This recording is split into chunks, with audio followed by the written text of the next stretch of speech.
সব সমস্যা সমাধান হয়ে যাবে। সর্বদা শুধু নবীর মহব্বতকে অন্তরে রাখবেন আর ইস্তেগফার পড়তে থাকবেন। আস্তাগফিরুল্লাহ আস্তাগফিরুল্লাহ আস্তাগফিরুল্লাহ আস্তাগফিরুল্লাহ আস্তাগফিরুল্লাহ আস্তাগফিরুল্লাহ। কোন একটা কষ্ট আসছে, আলহামদুলিল্লাহ আলহামদুলিল্লাহ আলহামদুলিল্লাহ। কেউ টাকা মাই রেখে আলহামদুলিল্লাহ আলহামদুলিল্লাহ আলহামদুলিল্লাহ। তো একজন এসে বলবে তুই তো বেটা পাগল, তোর টাকা মাই রেখেছে তুই বললি আলহামদুলিল্লাহ। আপনি সেই দিন উত্তর দিবেন, আরে টাকার কাজ তো মানুষের চাহিদা পূরণ করা, সবাই তো টাকা দিয়ে নিজের চাহিদা পূরণ করে, আমার টাকাটা না হয় আল্লাহর কোন বান্দার চাহিদার পূরণের কাজে।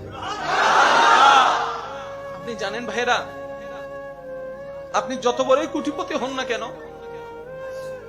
বিদেশে প্রবাসে আমরা সবাই কিন্তু ফকির, এই কথা সবাই বলি। আমরা কিন্তু প্রবাসে আসছি, এই দুনিয়াটা আমাদের প্রবাস, আসল বাড়ি নয়। তর্ক থেকে যাবে, আপনি আমি চলে যাব। ঝগড়া মামলা থেকে যাবে, আপনি আমি চলে যাব। কাউকে বলা কঠিন আঘাত থেকে যাবে, আপনি আমি চলে যাব।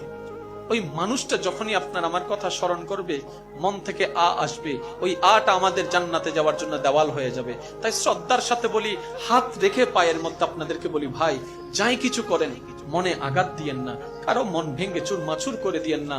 কারণ মানুষের মন রবের রহমতের ঘর, ওই মনে আঘাত দেওয়া অন্যায় ভাবে আল্লাহ কখনো মাফ করে না, মাফ করে না, মাফ করে না। যতটুক পারবেন হ্যাঁ বলুন, যতটুক পারবেন না বলুন। প্রতারণা করবেন না, ধোঁকাবাজি করবেন না, কাউকে কষ্ট দিয়ে দুই নাম্বারি করে আপনার কোটিপতি হওয়ার দরকার নাই। কারণ আপনি এমন রবের বান্দা যার নাম রাজ্জাক। রাজ্জাকের বান্দার দুই নাম্বারি করার দরকার কি? কোটিপতির ছেলে তো চুরি করতে যাচ্ছে না, কারণ সে কোটিপতির ছেলে। আমরা তো রহমানের বান্দা, রাজ্জাকের বান্দা। আমরা তো এমন রহমানের বান্দা যিনি ইন্নাল্লাহা আলা কুল্লি শাইইন কাদির। ওই বুঝটা যেদিন চলে আসবে, বাটপারি অটোমেটিক বন্ধ হয়ে যাবে। যদি অনুমতি দেন দুই একটা কথা বলবো। মুখ খোলার দরকার নাই, শুধু আমি বলছি আপনারা মিলাবেন।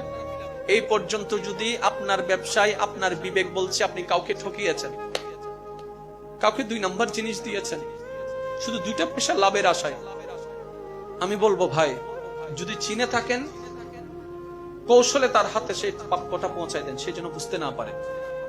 আর যদি সে আপনার জানাশোনার মধ্যে না থাকে, সেই পরিমাণ অর্থ টাকা কোন একজন গরিবকে আপনি দান করে দেন উপকারের জন্য। আর এই মুহূর্তে এখনই এই জায়গায় বসে আপনি শুধু মনকে এতটুকু বলেন, এতদিন বিবেক দিয়ে চলেছি, আজকে থেকে বিবেক দিয়ে চলবো না, রহমানের রহমত দিয়ে চলবো। এবার আমি আপনাদেরকে একটা কথা বলি, আপনি যা করছেন কার জন্য? পরিবারের জন্যই তো। এখন যদি আপনি মারা যান, এই দায়িত্ব কে নিবে? তখন বলবেন আল্লাহ আছে না। যখন আপনি বাধ্য হয়ে বলছেন আল্লাহ আছে না, এটা এখন থেকে বলা শুরু করেন না, আল্লাহ আছে না। আপনি তো দিন শেষে এটাই বলবেন আল্লাহ আছে না। আমি না থাকলে কি হয়েছে, আমার ছেলে মেয়েকে দেখার জন্য আল্লাহ আছে না। তো ওই বিশ্বাস যদি আপনার থাকে, আপনার দুই নম্বরে করার দরকার নাই তো। জিনিস গুদামজাত করে দাম বাড়ানোর দরকার নাই তো। আপনি শুধু আপনার সন্তান পরিবারকে রবের রহমতের উপর একবার ছেড়ে দিয়ে তো দেখেন। আরে ইব্রাহিম আলাইহিস সালাম আল্লাহর হুকুম পালন করার জন্য নিজের স্ত্রী সন্তানকে মরুভূমির মধ্যে ফেলে রেখে গেলেন। এবার জগৎ প্রশ্ন করে, আরে কেমন বাবা হলা, এই ছোট্ট বাচ্চাকে তুমি উত্তপ্ত বালির মধ্যে রেখে চলে গেলা। এই যদি জঙ্গলের বাঘ এসে, বাহিরের কোন প্রাণী এসে আক্রমণ করে, তখন কি করবা? তখন ইব্রাহিম বলে, তোমরা বাবের নজরে দেখছো, সেজন্য এমন প্রশ্ন তোমাদের কাছে আসে। আমি বাপ হিসেবে দেখছি না, আমি আমার আল্লাহর বান্দা হিসেবে দেখতে পাচ্ছি, আল্লাহর বান্দা হিসেবে দেখতে পাচ্ছি। আর আমি আমার কাজ করি নাই, আমি আমার রবের হুকুম পালন করছি। যদিও বাহ্যিক দৃষ্টিতে এটা অন্যায়, এটা অন্যায়, আমি সেটা দেখি নাই, আমি আমার রবের খুশিটা দেখেছি। সেই ইসমাইল আলাইহিস সালামের কদমের ছোঁয়ায় জমজমের পানি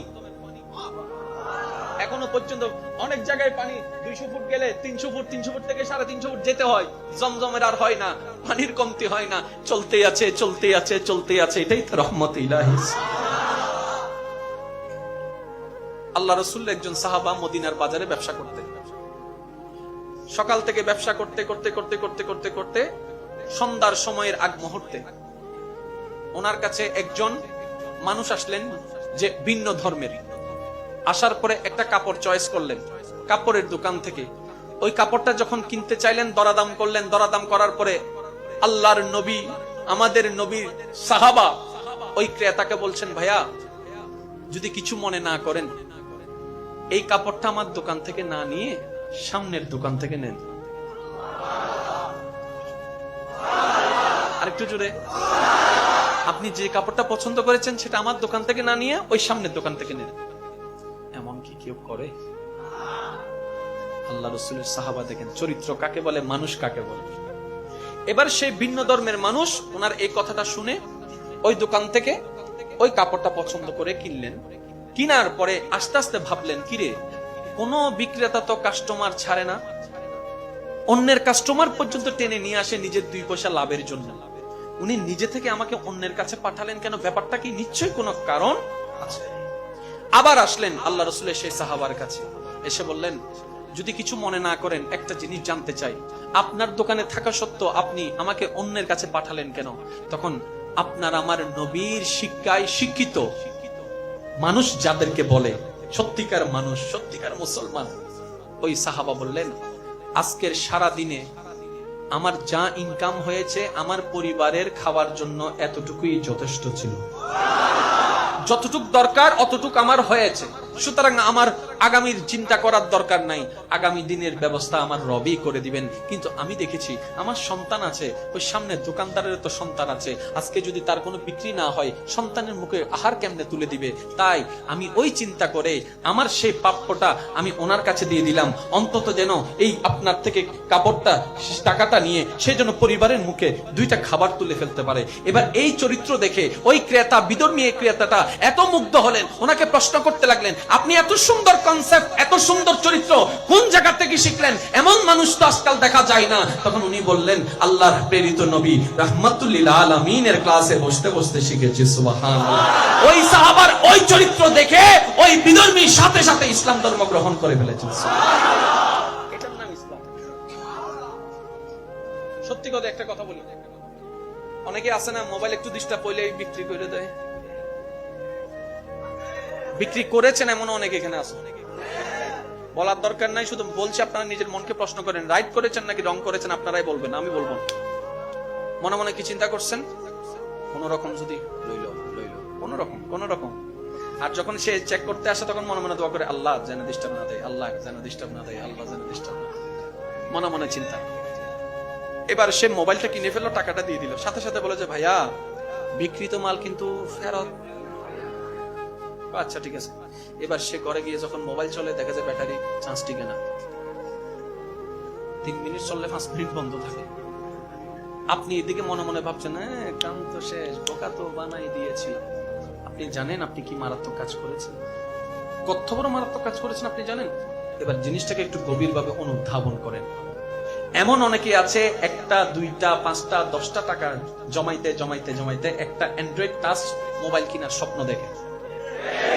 আপনার কাছে হয়তো 3-4টা আছে কিংবা ব্যবহার করেছেন, অনেকে আছে এখনো কিনতে পারে নাই, স্বপ্ন দেখে এখান থেকে সেখানে, এক একটা টাকা তার এক একটা স্বপ্ন। এবার সেই স্বপ্ন টাকাটা নিয়ে কম দাম পেয়ে আপনার কাছ থেকে মোবাইলটা কিনেছে, বড় আশা করে, মনটা বড় করে, মোবাইল যখন হাতে নিয়েছে সে যে কি পরিমাণ খুশি হয়েছে আপনি যদি একটু দেখতেন। যখন মোবাইলটা ডিস্টার্ব করা শুরু করলো, সে যখন বুঝতে পেরেছে আমি ঠকে গিয়েছি, সাথে সাথে তার মনে যে আঘাতটা হয়েছে, ওই আঘাতটা তার মনে হয় নাই, ওটা আপনার জীবনের উপর হয়ে আসছে।